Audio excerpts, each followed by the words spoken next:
Last time we met, you said that auto component industry has made huge investment for, BS6 configuration. And can you put a figured amount to that?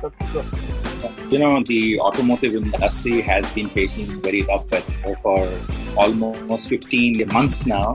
And, while there was a downturn and the challenges were compounded with the government wanting us to comply to the BS6 regulation, okay?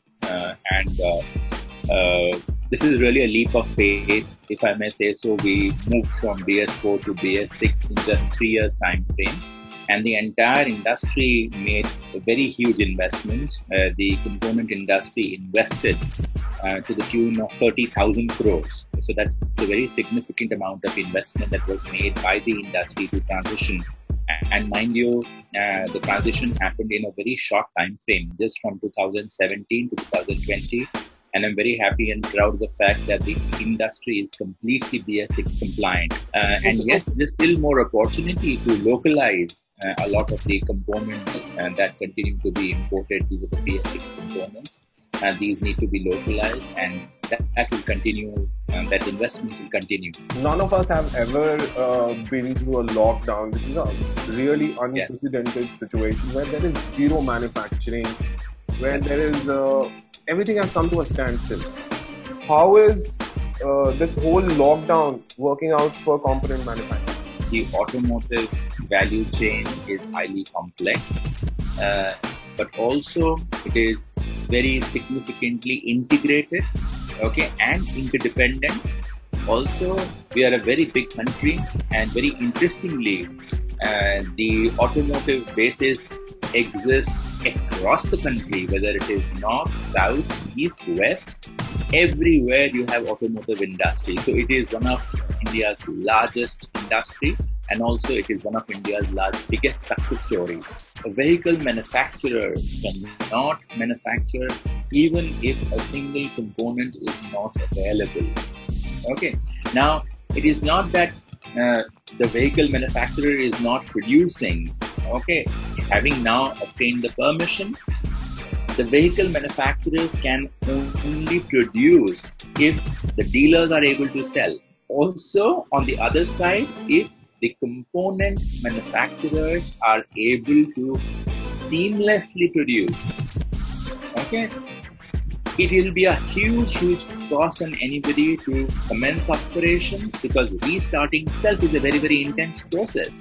Okay, then God help you if you have to close, okay, and then again restart. It is going to be disastrous. It is just not practical to do so.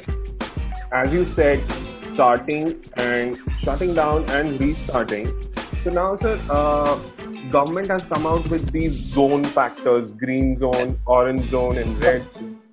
So now, suppose one manufacturer with a factory in Manesar is in the green zone and they are allowed to operate under some limited capacity. Now, suppose a component manufacturer, suppose the whole value chain is allowed, but the component manufacturer is working out of Noida, and Noida is currently in the red zone, but suddenly it goes into the green zone, and after a month or maybe 10 days, somebody is found with a positive case, and that particular zone goes into red.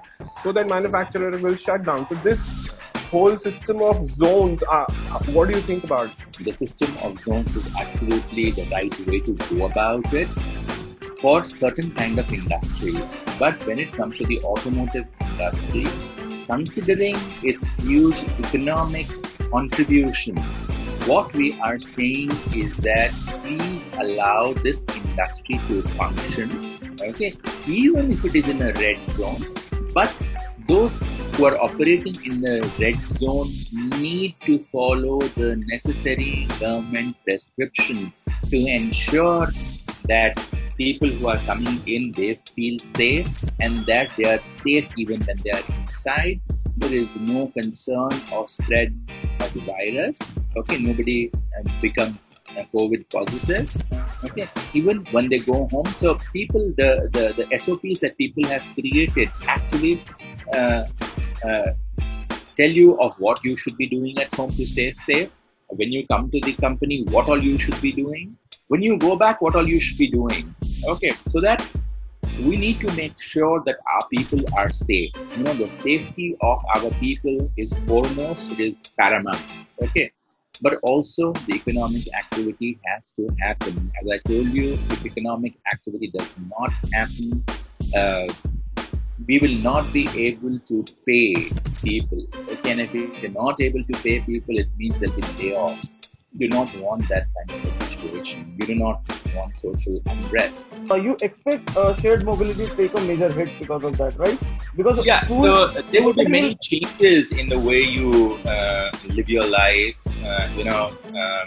One will be that shared mobility would be hit because of the social distancing. It could be hit for some time till such time the confidence comes back. Shop floors will undergo a lot of change in designs. There will be a lot more infusion of IT and digitization. Because of social distancing norms, you would rely more and more on automation. And India is known for frugal engineering, so I believe that India has this great opportunity to work on low-cost automation solutions. That could be a very big opportunity. But digitization will happen in a big way, and generally companies would go asset light. You wouldn't want to really block your capital. And of course, one of the big lessons is that you have to conserve working capital, you have to conserve cash, you'll be very careful on your spends. so this lithium-ion battery, it comes under the ACMA's ambit, lithium-ion battery production. If yes, I mean, is it Yes, taking off in a lithium-ion gigantic manner? manufacturers are also members of ACMA. Some of them are, yes. So is it taking off in a gigantic manner, or is it like I will take, before all the COVID happened and stuff like that, government was supposed to work out a big package for investment of batteries and stuff like that. I believe they were looking at mega facilities, but maybe because of this COVID phase, that's been in a back burner. okay? Because Okay. right now the entire automotive industry by itself is in a survival mode. Okay. Probably it may come back when the industry revives or when things open up and look up a little bit. Okay, so now while we are on the topic of electric vehicles, now Yes. electric vehicles are inherently very different to IC engine vehicles. So Yes. now my mechanic, who is a very good mechanic on normal engines, petrol, diesel, he would be not skilled to work on an electric vehicle. So now everybody is talking about electric vehicles, but are we as is the government doing anything on the skill development part of electric vehicles? So, Siddharth, that's a very pertinent question.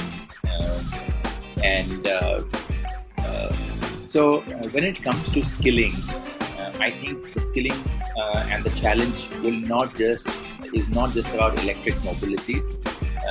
As I told you that as you will see more and more automation coming up in the shop floors, you would need a very different kind of a workforce that is smart than the existing workforce, and you would need a lot more investment, okay, in the quality of people, okay. So ASDC, which is a body called the Automotive Skill Development Council. It is a body set up jointly by ACMA, SIAM, FADA, and the NSDC, the National Skill Development Council. They are working on this to ensure that there is curriculum for automation, for electric mobility. That apart, ACMA has set up its own center of excellence. This is in the IIT campus, IIT Delhi campus in Sonipat. And we have two state-of-the-art labs. One is on mechatronics, so therefore mechatronics and into digitization of shop floor, Industry 4.0. So here we are skilling people, as you said, how they could to skill them so that they could in-house create, deploy solutions for automating their own lines. Okay. And secondly, on the design lab, of course, there is a lot more to be done for value adding. That's what everybody is expecting, that the component manufacturers now need to value add more, up their value proposition for their customers. Okay, and therefore we have invested in a state-of-the-art design lab. So this is what ACMA is doing, and we intend to replicate such labs across the country wherever there are automotive hubs. Not necessarily in the same domain, but identify domain which is most required in that particular belt where the industry is deficit, and we could then help the industry as a collective resource. So those are our long-term plans. Yes. I would like you to explain to our viewers scrappage policy in a very easy way, and what are your demands, and how does it affect the industry in a positive way and the consumers? Yeah. So I think, Siddharth, that's a very interesting question. With the scrappage policy, what you would probably, if I may say, kill two birds with one stone is that, when you say you are going to scrap vehicles, it means that somebody who has a vehicle that's probably 10 years or 15 years of age, which is no longer roadworthy, I go and take it to a scrappage center. Okay, so the vehicle gets deregistered. Okay, and it is going to a scrappage center. That means it is no longer worthy of flying on the roads. Okay, now since that vehicle is now off the road, okay, you have created space for another new vehicle. Okay, and this new vehicle again would be compliant to BS6, okay, and would be so much more compliant, or would be so much not creating pollution. Okay, so you are therefore inducing demand, okay, but at the same time addressing an environmental concern. We have been requesting, the vehicle industry body, which is SAM, has been requesting the government to incentivize scrappage. That means when I scrap the vehicle, I get, it's in our psyche that when we sell newspaper to a kabadi wala, I get some 10 rupees or something like that. So that the school of thought is to encourage the consumer to scrap their vehicles to get some kind of an incentive. And the incentive can take many shapes. You can say get a certificate, and with that certificate your road registration for the next new vehicles is significantly lower. You could get some lower taxes on tax rebates if you are producing that certificate. So we are making that plea to the government to make sure that there is an incentive available. Right now the government is not talking about an incentive, they're just talking about plain scrappage. But it's very important to do the scrappage. But scrappage is not just about taking away of vehicles and scrapping them. There's another big advantage that it does from an environment perspective, not from a pollution perspective, is that now say the metals that get extracted are so much more in a purer form, and the cost of extracting one from an ore would be at least 3x or 4x. But here you have something that is really that metal from. All that you need to do is literally melt it, and it's in a pure metal form, right? So there's another benefit to it, is that you are saving a whole lot of energy costs that you would have otherwise spent in extracting metal from ore. Okay. So there you are. So we just hope that the government does put something like this in place. It has been long pending demand of the industry, and the government continues to reassure that they will put this scheme in place. But I think it's very critical, especially from certain segment of the vehicles, like the commercial vehicle industry, could benefit very significantly from this, because currently, probably in all the vehicle segments, it is the hardest hit. People worldwide, people are talking about less dependency on China, and many of them are thinking about, moving their production from China to other countries. So where does India stand to gain in the automotive space? And also, will Make in India take off in a gigantic manner one of the lessons of the COVID is that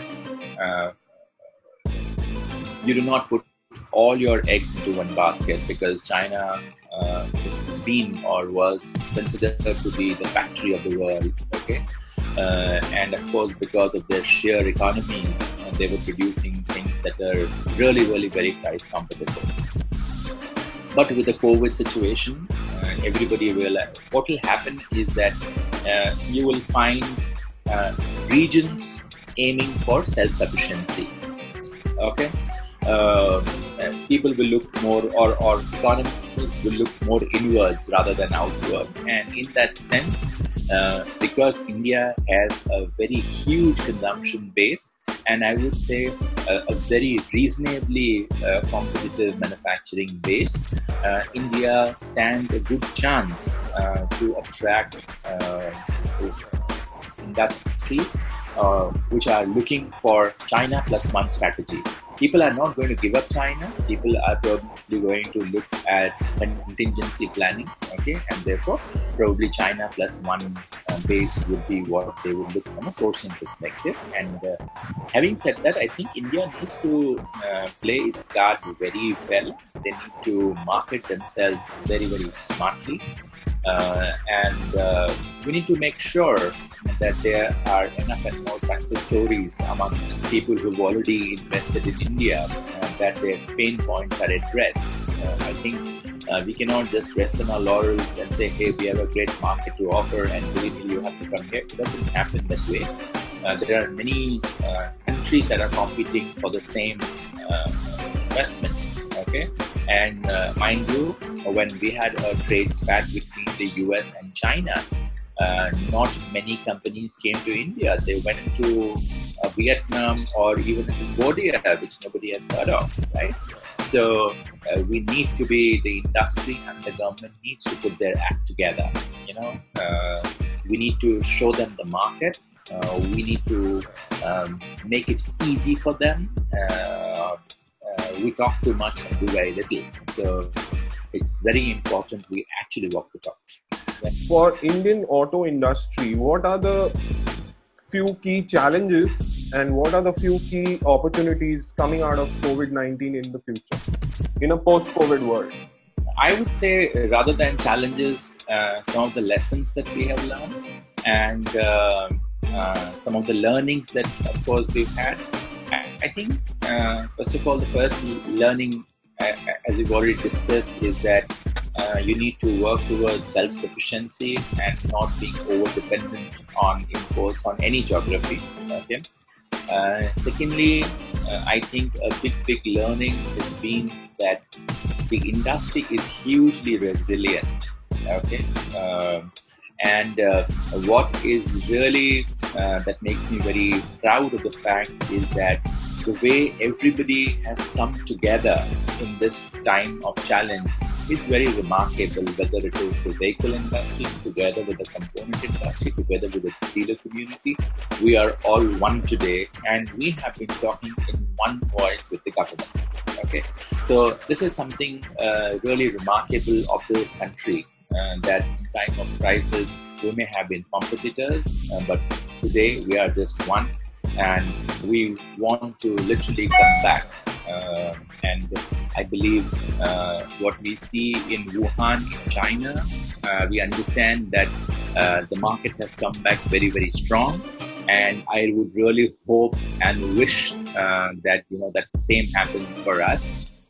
Because as you said, zero sales in April has been unprecedented, never ever in the history of the automotive industry anywhere in the world, and I would just like to forget it like a bad night.